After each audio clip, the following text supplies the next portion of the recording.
1000 LB Sisters Rewind. Tammy and Amy revisit the past. Junkyard scale and all. Hello guys, welcome back to my channel. For the latest news update, please subscribe the channel and press the bell icon. TLC's 1000 LB's Sisters ended on a high note, as the Slayton family took a heartfelt trip down memory lane, highlighting Tammy and Amy's incredible transformation from the beginning of their weight loss journey to where they are today. Season 7 was packed with memorable moments, including Amy getting bit by a camel during a zoo visit, and Tammy revealing that she was dating a woman. Still, the most significant of them all was Tammy undergoing life-changing skin removal surgery. In episode 9, and before Tammy went to surgery, the Slayton family visited important places in their past, including the Junkyard where they would weigh themselves. Season 7, episode 9 of 1000 LB Sisters, titled We Be Trippin'. Amy and Tammy Slayton, along with their siblings, Chris Combs, Amanda Halterman, and Misty Slayton, all get into a van and decide to reflect on their past as they revisit meaningful places. They travel to locations like the duplex. Tammy and Amy lived in earlier seasons and visit Jesse Odom, the man they have referred to as their dad, despite not being their biological father. All this occurred before Tammy had her skin removal surgery. It was a very emotional journey down memory lane.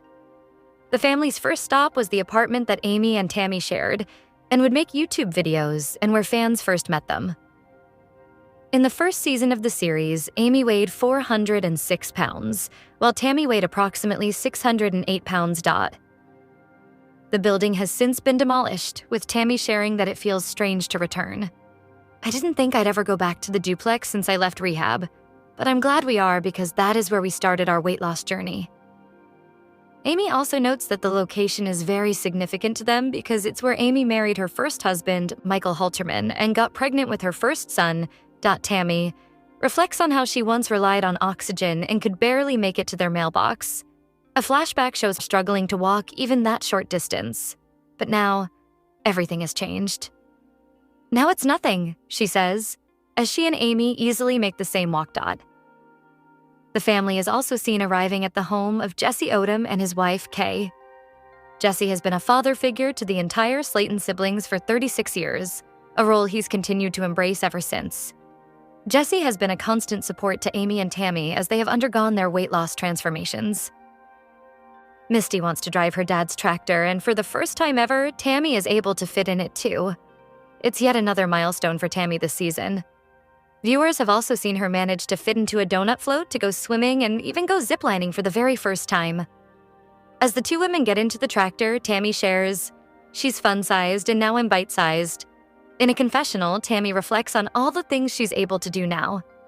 "I need more confidence in myself because literally I could do stuff that I don't think I can. Who knows what I can do next?"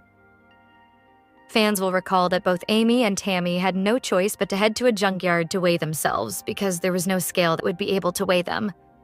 At the time, which was 6 years ago, Tammy, who weighed 605 pounds, called it embarrassing. Meanwhile, Amy weighed 406 pounds. Seeing her weight, she began crying. "Seeing that number on the scale just made my heart drop. This is the most I've ever weighed," she said. In episode 9, the family returned to the same junkyard to weigh themselves one more time. In a confessional, Amy shared, "This is a memory that I want buried in the past." They're reunited with Ronnie, the same friendly face they met 6 years earlier. Amy is the first to step on the scale. She is now 249 pounds, which is 157 pounds less than what she weighed when she came into the junkyard. Amy admits that she put on some pounds, but it's still an incredible loss. "You still should be proud of yourself," Tammy tells her sister. Quote.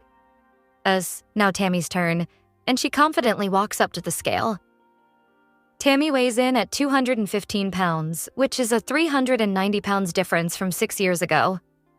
"I'm proud of myself," she shares to the cameras. During their walk down memory lane, the family also stops by their old high school, but not before Tammy jokes in the car, "Our favorite subject was lunch." Amy recalls being the class clown, while Tammy admits she was much more reserved, a dynamic that still holds true for the sisters today. Tammy then admits that when she and Amy began doing their YouTube videos, she gained a lot more confidence. The episode concludes with the family going to the edge of the Ohio River and placing floating lanterns where they each take turns sharing what they are letting go. For Amy, it's out with the old relationships and hello to a new marriage. Tammy goes last and shares, "I want mine to be a symbol because I let a lot go these years to get where I am today. With my weight loss, I had to let go of Caleb, and I know everyone's beside me, and I just want to keep everybody proud. To a new me." Now that both Tammy and Amy have reached major milestones in their weight loss journeys, fans are beginning to wonder what's next for the show, especially since they're technically no longer the 1000 lb sisters. Will there be a season 8? And what would it be about?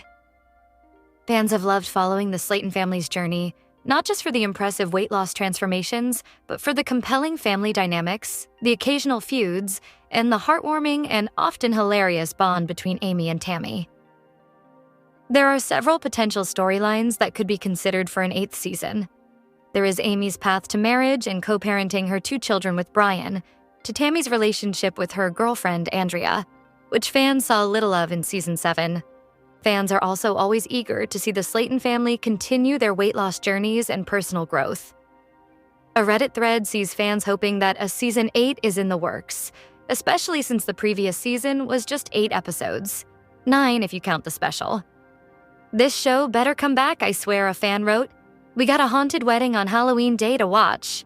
Another person wrote about Amy and Brian's wedding plans. Another commenter made a good point that we have yet to watch all of Tammy's skin removal surgery.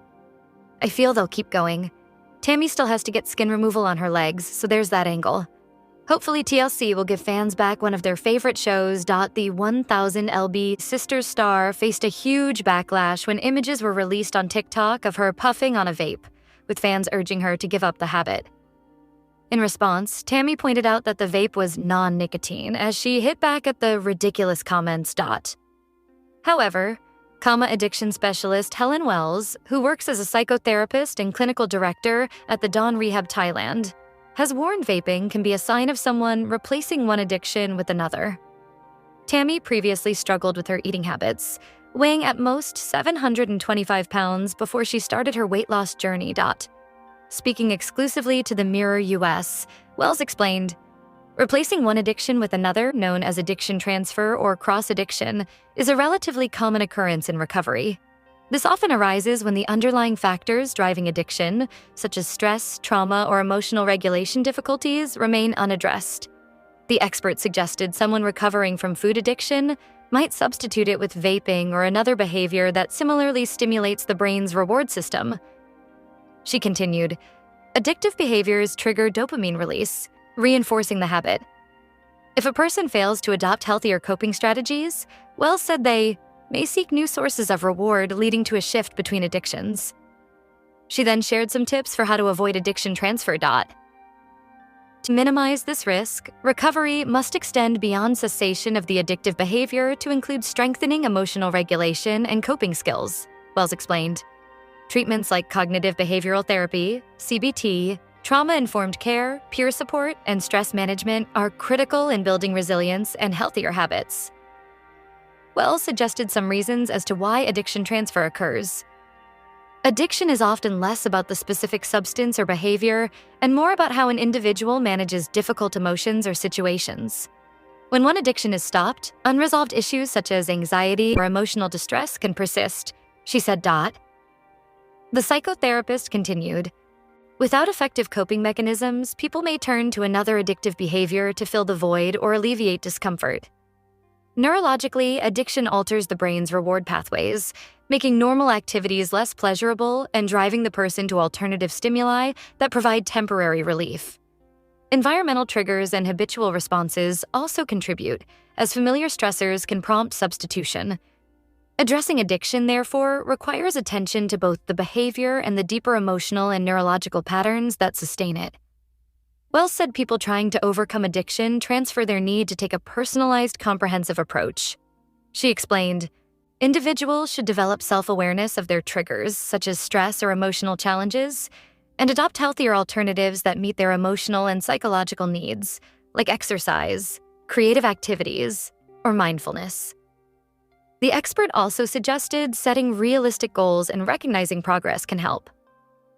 A strong support network, including family, peers, and professionals, provides essential accountability and encouragement, she continued. Wells concluded. Finally, cultivating self-compassion and resilience is crucial, as relapse or setbacks are common. Encouraging a non-judgmental attitude towards challenges helps individuals learn and grow, supporting sustained recovery